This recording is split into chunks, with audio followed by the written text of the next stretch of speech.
السلام علیکم دوستو، پرویز مشرف 11 اگست 1943 کو دہلی میں پیدا ہوئے۔ قیام پاکستان کے بعد والدین کے ہمراہ کراچی منتقل ہو گئے۔ ان کے والد مشرف الدین محکمہ خارجہ سے منسلک تھے۔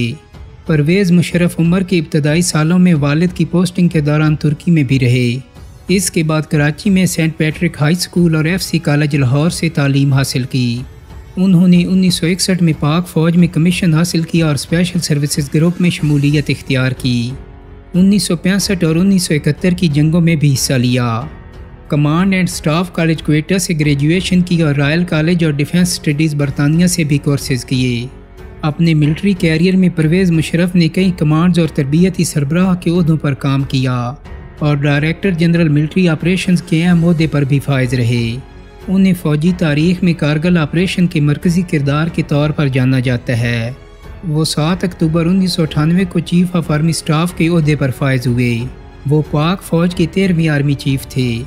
پرویز مشرف 12 اکتوبر 1999 کو نواز شریف کی حکومت ختم کر کے چیف ایگزیکٹو بن گئے۔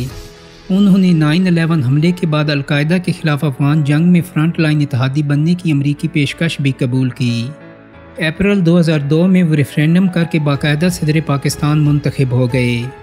سال 2004 میں اسمبلی سے مسلم لیگ کاف کی حمایت سے آئین میں 17ویں ترمیم کرا کے مزید 5 سال کے لیے باوردی صدر منتخب ہو گئے۔ پرویز مشرف کے دور حکومت میں پاک بھارت تعلقات میں آگرہ سمٹ بھی اہم رہا۔ مشرف دور حکومت میں میڈیا خصوصاً نجی میڈیا کو عروج حاصل ہوا اور میڈیا نے انڈسٹری کا درجہ حاصل کیا۔ پرویز مشرف کے دور میں ملکی دفاع کو مضبوط بنانے کے لیے جاری منصوبوں کے ساتھ میزائل ٹیکنالوجی سمیت دیگر خود انحصاری پر مشتمل دفاعی منصوبوں کا آغاز کیا گیا۔ ان کے دور کو بہتر معاشی دور سمجھا جاتا ہے، جہاں پاکستان نے کافی حد تک IMF کے قرض سے نجات حاصل کر لی تھی۔ مشرف دور حکومت میں نادرہ کے محکمے کو جدید خطوط پر استوار کیا گیا اور ساتھ ہی نیا بلدیاتی نظام بھی متعارف کرایا گیا، جس پر اختلاف رائے تو پایا گیا لیکن اس نظام کی خوبیوں کو بھی نظر انداز نہ کیا جا سکا، جس میں اختیارات کی نچلی سطح تک تقسیم اہم عنصر تھا۔ دوستو، جنرل مشرف چترال کے لوگوں میں بہت مقبول تھے۔ جب چترال کے لوگوں سے 2013 کے عام انتخابات سے قبل سوال کیا گیا تھا کہ وہ ووٹ کس امیدوار کو دیں گے تو انہوں نے کہا کہ ووٹ تو جنرل مشرف کو ہی دیں گے، کیونکہ انہوں نے ہم پر جو احسان کیا ہے اس کا بدلہ بھی اتارنا ہے۔ 2013 کے انتخابات میں جنرل مشرف نے اپنی جماعت آل پاکستان مسلم لیگ کے پلیٹ فارم سے حصہ لینے کا اعلان کیا تھا۔ جنرل مشرف نے قومی اسمبلی کی 4 نشستوں سے انتخابات لڑنے کے لیے کاغذات نامزدگی جمع کرائے، جن میں اسلام آباد اور کراچی سمیت چترال کا حلقہ بھی شامل تھا۔ چترال کے حلقے میں ان کے امیدوار شہزادہ افتخار الدین تھے۔ بعد میں جنرل پرویز مشرف کے کاغذات نامزدگی 4 حلقوں سے مخالف امیدواروں کی جانب سے چیلنج کیے جانے پر مسترد ہو گئے، جس کی وجہ سے جنرل مشرف کی APML نے انتخابات کے بائیکاٹ کا اعلان کیا۔ پارٹی کی جانب سے بائیکاٹ کے باوجود چترال کی واحد قومی اسمبلی کی نشست اور 2 صوبائی اسمبلی کی نشستوں میں سے ایک پر جنرل مشرف کی جماعت APML کے امیدوار کامیاب ہوئے تھے۔ یہ سابق فوجی حکمران جنرل ریٹائرڈ پرویز مشرف کی اس علاقے میں مقبولیت کا ثبوت تھا۔ دوستو، چترال میں جنرل مشرف کی مقبولیت کی سب سے بڑی وجہ لواری ٹنل کا منصوبہ ہے۔ 1977 سے لواری ٹنل کے منصوبے پر کام ہو تھا، جس کو جنرل مشرف نے دوبارہ شروع کرایا۔ لواری ٹنل سے قبل چترال کا زمینی رابطہ ملک کے دیگر علاقوں سے 6 مہینے کے لیے منقطع ہو جاتا تھا۔ سردیوں میں اشیاء ضرورت اور دیگر اجناس چترال پہنچانا ناممکن ہو جاتا، اسی لیے شہری اور دکاندار موسم سرما کی آمد سے قبل اگلے 5-6 مہینے کے لیے اجناس اور دیگر ضروریات زندگی سٹور کرتے تھے۔ سردیوں میں انتہائی اہم کاموں کے لیے چترال سے پشاور جانے کے لیے برف سے ڈھکے 10,500 فٹ بلند لواری پاس کو پیدل عبور کرنا پڑتا۔ اس دوران درجنوں افراد برفانی تودوں کی زد میں آ کر زندگی کی بازی ہار جاتے تھے۔ لواری ٹنل پر کام کا آغاز ذوالفقار علی بھٹو نے اپنے دور اقتدار میں شروع کرایا تھا، لیکن آدھا کلومیٹر طویل ٹنل بننے کے بعد سن 1976 سے اس پر کام رکا ہوا تھا۔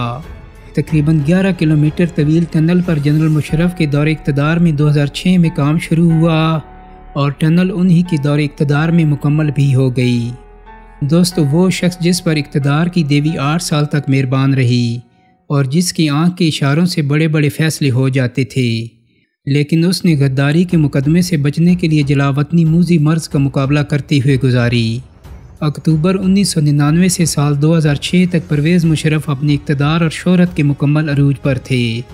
فوج پر ان کی گرفت مضبوط تھی، اور یہ وہ دور تھا جس میں بظاہر ملک میں کوئی پتا بھی ان کی مرضی کے بغیر نہیں ہلتا تھا۔ مشہور ہے کہ دنیا بھر میں حکمرانوں کی آنکھوں پر پٹی ان کے اقتدار کے عروج میں ہی بنتی ہے۔ وہ اپنے ارد گرد کے افراد پر انحصار کرتے ہیں اور وہی ان کو تباہی کے راستے پر دھکیلتے ہیں۔ جنرل پرویز مشرف کے ساتھ بھی کچھ ایسا ہی ہوا۔ پرویز مشرف کے اپنے منتخب کردہ وزیراعظم شوکت عزیز کو چیف جسٹس افتخار محمد چودھری پر سٹیل ملز کی نجکاری کے خلاف فیصلہ دینے کا غصہ تھا۔ وزیر اعلیٰ سندھ ارباب غلام رحیم منو بھل کیس میں چیف جسٹس کے از خود نوٹس کا شکار تھے، اور سب سے اہم بات یہ کہ مشرف کی آنکھیں اور کان یعنی خفیہ ادارے چیف جسٹس کے لاپتہ افراد کے بارے میں نوٹسز سے تنگ تھے۔ ایک ایک کر کے سب نے جنرل مشرف کی ذہن سازی میں کردار ادا کیا، اور سال 2006 کے آخر میں افتخار محمد چودھری کو ہٹانے کا فیصلہ کر لیا گیا۔ مگر ایک خفیہ ادارے نے رپورٹ دی کہ چیف جسٹس کو ہٹائے جانے کی صورت میں اس وقت ان کے بعد سینئر ترین جج جسٹس رانا بھگوان داس ایک اصول پرست جج ہیں، اس لیے ان سے کسی قسم کے تعاون کی توقع نہ کی جائے۔ مارچ 2007 تک سپریم کورٹ کے کم از کم 2 سینئر ججز جسٹس جاوید اقبال اور جسٹس عبدالحمید ڈوگر کو بھی چیف جسٹس افتخار محمد چودھری کے خلاف متوقع صدارتی ریفرنس کے بارے میں براہ راست یا بالواسطہ طور پر اعتماد میں لے لیا گیا۔ جسٹس رانا بھگوان داس نے مارچ کے پہلے ہفتے میں انڈیا کا رخت سفر باندھا تو راولپنڈی اسلام آباد میں مشینری حرکت میں آ گئی۔ 9 مارچ 2007 کی صبح چیف جسٹس افتخار محمد چودھری کو آرمی ہاؤس راولپنڈی میں ملاقات کے لیے بلوایا گیا۔ ادھر افتخار چودھری بھی اپنے ارد گرد کی نقل و حرکت کی وجہ سے چکنا تھے۔ وہ سپریم کورٹ سے آرمی ہاؤس راولپنڈی نکلنے لگے تو جسٹس جاوید اقبال اور جسٹس عبدالحمید ڈوگر نے ان سے خصوصی ملاقات کی۔ افتخار چودھری کا اس ملاقات سے شک مزید گہرا ہوا اور وہ متوقع صورتحال کے بارے میں سوچتے آرمی ہاؤس پہنچے۔ آرمی ہاؤس راولپنڈی میں جنرل پرویز مشرف نے اس وقت کے وزیر اعظم شوکت عزیز، ISI کے سربراہ lieutenant general Ashfaq Parvez Kayani, D G military intelligence major general Ejaz Nadeem Mian اور D G intelligence bureau brigadier retired Ijaz Shah نے اپنے chief of staff lieutenant general retired Hamid Javed کے ہمراہ چیف جسٹس سے ملاقات کی۔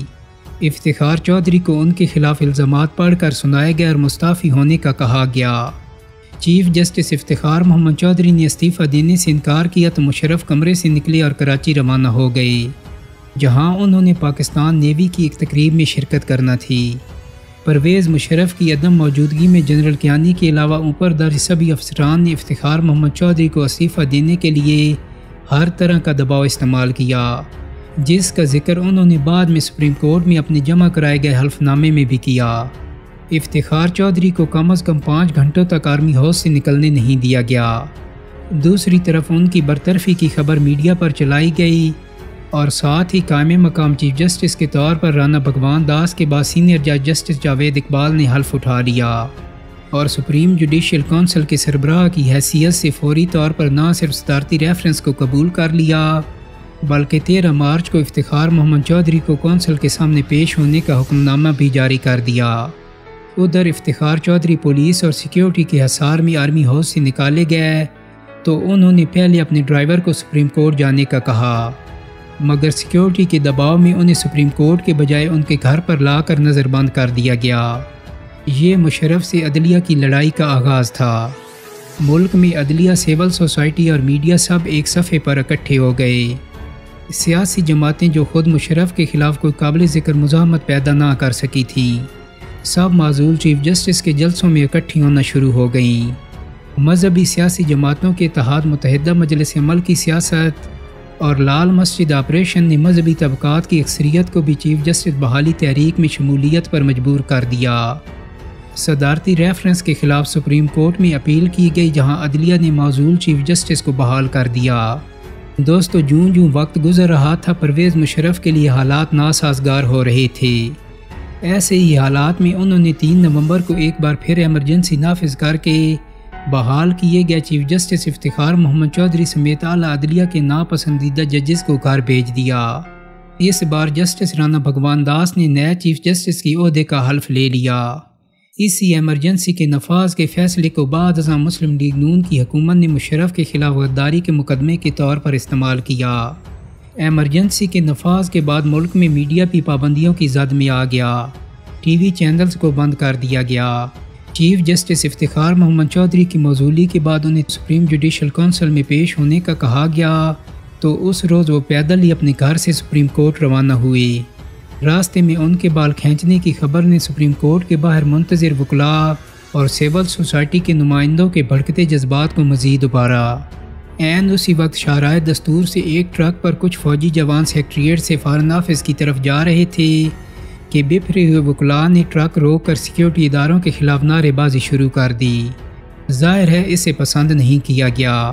آنے والے دنوں میں وکلاء کا پرویز مشرف کے اقتدار کے بارے میں احتجاج بڑھا تو ایک حکم نامے کے ذریعے فوجی افسران کو وردی پہن کر عوامی مقامات پر آنے سے گریز برتنے کی ہدایت کر دی گئی۔